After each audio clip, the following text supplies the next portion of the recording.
Update muna nga tayo sa mundo ng basketball sa Gilas, Pilipinas. Ito nga, good news. Juan Gomez Diliano nagbabalik na sa Gilas, Pilipinas.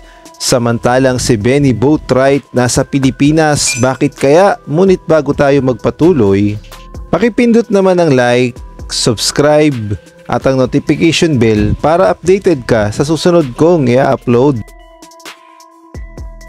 Good news nga ito sa lahat dahil itong si Benny Boatwright ay talaga namang hindi pa kinakalimutan ang kanyang obligasyon para sa Pilipinas dahil alam nating lahat na nakasalang na sa Senado ang kanyang naturalization. At kahit nga naglalaro siya sa Taiwan sa Pubon Braves, ayon nga sa report ay umuwi ito sa Pilipinas upang ituloy ang proseso ng kanyang naturalization at ay na rin nga yan sa report ng spin.ph. At ang sabi nga dito ay nasa Pilipinas nga itong si Benny Boatwright at aattend siya ng pagpapatuloy ng kanyang naturalization sa House hearing. Magsisimula nga ito sa November 19 at good news nga yan dahil 100% na interesado itong si Benny Boatwright na maging naturalized player at makatulong sa Gilas, Pilipinas.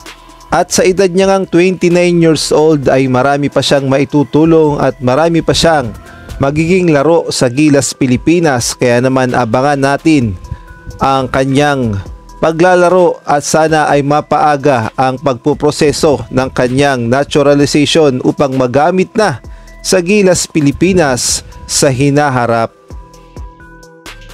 Sa ibang balita naman, nagbabalik na muli sa Gilas, Pilipinas itong si Juan Gomez Diliano. Kung atin ngang babalikan ay nare-request niya talaga na makapaglaro siya sa Gilas, Pilipinas at mukhang pinagbigyan siya ni Coach Tim Cone at wish granted nga para sa kanya at nagustuhan din ang kanyang naging performance kontra nga sa Barangay Ginebra kung saan nagpakitang gilas talaga itong si Juan Gomez Diliano upang mapansin ni Coach Tim Cone at mukhang nagbunga naman ang kanyang sakripisyo at pagpapakitang gilas laban sa Barangay Ginebra dahil ayon nga sa report ay kasama na sa Gilas, Pilipinas pool itong si Juan Gomez Diliano at makakasama din siya sa magiging laban ng Gilas kontra sa Guam.